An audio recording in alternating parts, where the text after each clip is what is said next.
So we've already looked in previous videos at creating users and creating an empty ABAP project within the SAP HANA Studio. And what we're going to do in this series of two videos is build a CDS view on top of the data contained in this demo data table called SCAR. So you can see it simply lists a list of carriers. It's in a demo database called SFly, and it lists the various carriers, the ID, and the currency code. We're just going to expose this for your OData as a gentle introduction into the concept of CDSs. So what we need to do is go back to our ABAP perspective, and we create our CDSs here. Now, the thing about CDSs, it's not written in ABAP, but the objects will exist in the ABAP repository. Essentially, it's a combination of both OpenSQL and a various list of annotations. The annotations then further define the view as well as all the data elements within that CDS. So again, we're going to build ourselves one of these basic views on top of that table here. So the first thing we need to do is we've built our empty package. I'm going to now go right click and I'll select new. And if I go to other ABAP repository object and go down, we've got core data services, and essentially you've got two various options. You've got a DCL and a DDL. So at a very high level, the DCLs are used for security. So they enable you to do things like row level security. We're going to cover those in another series of videos, and instead we're going to focus on these things called DDLs. So I'll select DDL source and I'll click next. Now this is going to go in the temp package, so there's nothing we need to change here, but we might need to add a description and a name. Now what we're essentially doing is creating a view on that carrier table in SFly. This is the description I'm going to give, so it's to do with airlines, it's a private view, and it's a VDM interface view. But when you build these CDS views, they share a namespace and therefore should not interfere with productive or delivered views. So basically it means that you must have a naming convention. So for example, I'm going to create myself a view with the following name. So the syntax is normally ZX, which means it's a development workspace. Then you need to give a name. So this is normally the two letters from your user. So I'm going to do SH for the user. Then I'm going to do I, because it's what's called a basic view. Now you're going to see there are differences between basic views and consumption views. A basic view would essentially hit the raw data in your tables. In between you've got a series of views, and at the top you've got what's called a consumption view. This is what your analytics or your OData would then be exposed to. So what we're doing is building one of these basic views or interface views, and that's why I'm putting an I. But essentially it's what we call a basic view.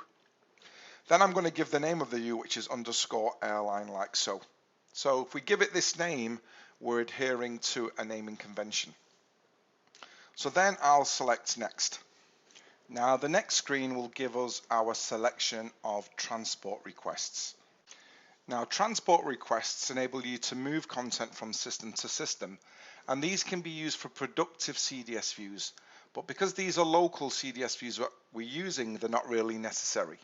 We're going to cover this option of course in other videos. So I'll select next, and then you've got your list of templates. Now these cover the most common use cases such as doing joins between different tables or associations. And so we'll just now need to click on finish. Now what you'll notice is when the CDS is created, several default annotations are automatically added, and we'll have a look at what those mean later on. So firstly, it's a good idea to change this view name because we added an underscore. So all I'm going to do is add an underscore here, and I'll change this to a I. So that syntax now will go. Of course, the from statement here is not going to be data source name. We need to specify the table. So if I press Control space, you'll get some code completion. So as you can see here, it's listing all the objects I've got available to me. but we know we're going to use that SCAR table. So if I go back to my data browser, this is the table we're going to use, which is the carrier table from SFlight. So I'm going to type here in my code completion, if I type S and then control space, if I continue to type, of course, we're going to get that SCAR data source. There we go. And of course, what you'll see on the left-hand side within our outline is actually we're building up that query. So of course, now we need to select our column. So we do this on line 6. So again, to do this, all I need to do is press Control Space. And then we've got the option to insert all our various elements. So I'm going to select here car ID, which is just the ID. It gives you data type information. And we'll give it an alias, so I'm going to just put as airline, just like a normal SQL alias. Now to add more columns, of course, you just add these below. So I'm going to also add control space. I'll add another column which is currency code. I'll alias this as airline local currency. There we go. And then we'll add another column. So I'll just press space here. And we're going to add another column which is the airline URL, which is essentially URL here. So it's this column here. And again, you've got the data type information on the right hand side. This is the airline URL. And I'm going to give this an alias as airline URL. There we go. Of course, because we're building up this view, you can see the objects in the select list of the view, the source table. So you can see how this outline is actually quite useful to check syntax. Now, the next part is to deal with these annotations. So we'll have a look at them. So the first one is the ABAP catalog SQL view name. Essentially, it's going to be the same as the view, but it's going to have no underscores. So it's going to be ZXSHI airline. So I can just replace that syntax here. And again, it's just the name without any underscores. Now, even though we've not looked at the other annotations, this view can now be checked. We can go, if we go and if I save, and we expand our list of CDSs and go to our data definitions, you've got that ZXSHI underscore airline. If I activate,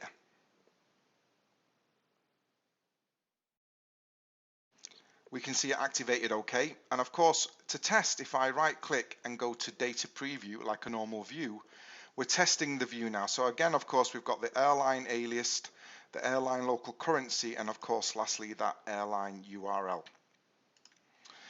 So to deal with the other annotations, and there's lots and lots of these annotations, and we're only going to cover the principal ones in this video. So another one that you might want to change is this end user text label.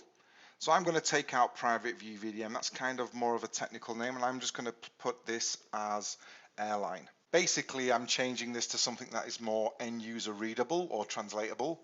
And this text label is exposed on objects within your OData services. So I've changed that again to airline just to make it more readable. So as I inferred at the beginning of the video, there are different types of views. This is what we call a basic view. So to indicate whether it's a basic, a composite, which is kind of like in between a basic and or a consumption view, we need to specify that here with a special annotation. So this is going to be good to show you how you add annotations. You can imagine it's very easy. I do the ampersand.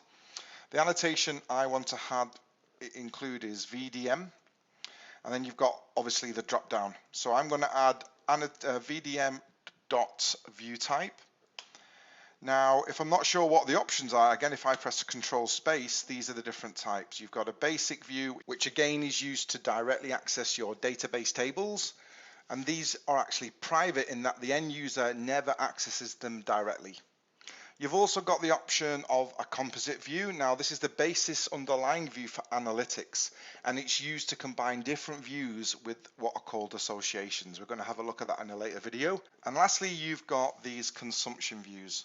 So this is the end user view, which is accessible through an analytic front end or is used to publish to OData, for example. So for us, this is our basic view. We're hitting the raw table, so I'll select basic, and you can see here that we've got no errors. So later, because we want to do some analytics using these views, we're going to add another annotation, and that annotation essentially indicates that this is a dimension type of table. So to do this, I'm going to do an ampersand and type analytics. We've got that analytics data category. So if I select data category and I press a control space again, you've got different levels. You've got whether it's an aggregate, whether it's a cube, a fact. This is a dimension. It's a very, very simple example. Now, some of the annotations you only see at the top of your CDS, and there's a different set of annotations you'll see if you're within a select statement. So to give you a simple example, if I go to the top and I type a ampersand S and type semantics, nothing comes up. Nothing is coming up because this annotation only works within the select statement. So if I basically go here to my local currency and I go above the column and type ampersand, if I type seman, you'll see that some of these annotations appear. So to add a semantic, which is basically a way of describing the data, what I'm going to do is for the currency code, I'm going to say semantics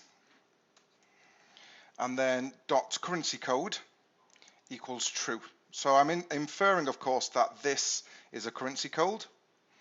And we can, of course, apply this as well to a URL. So if I type at and then type semantics, all I'm going to do is I'm going to infer that this is a URL. So if I type semantics and then I type .url, like before, I can add a colon and indicate that this is a URL, like so.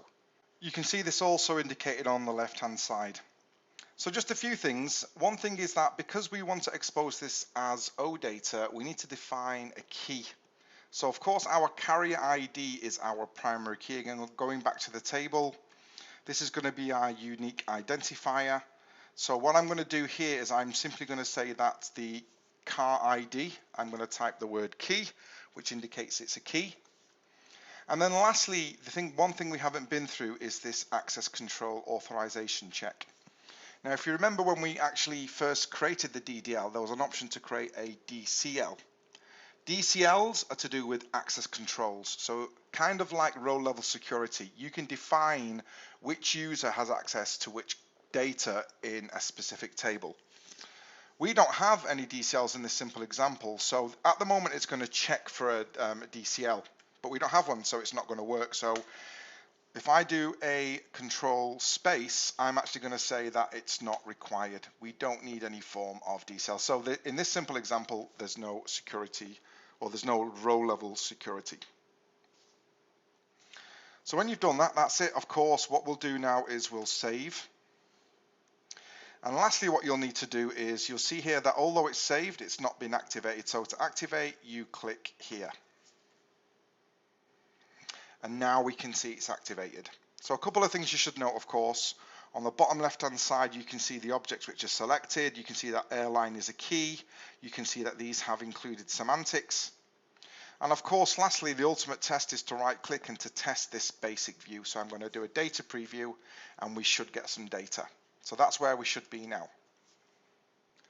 So now that we've done this, what we're going to do in the next video is look at building, in this simple example, a consumption view. So we're not going to build any of these composite views, which are kind of like in the middle. We're going to build these end user consumption views, which will be accessed by analytics, or if you want to expose this data as OData.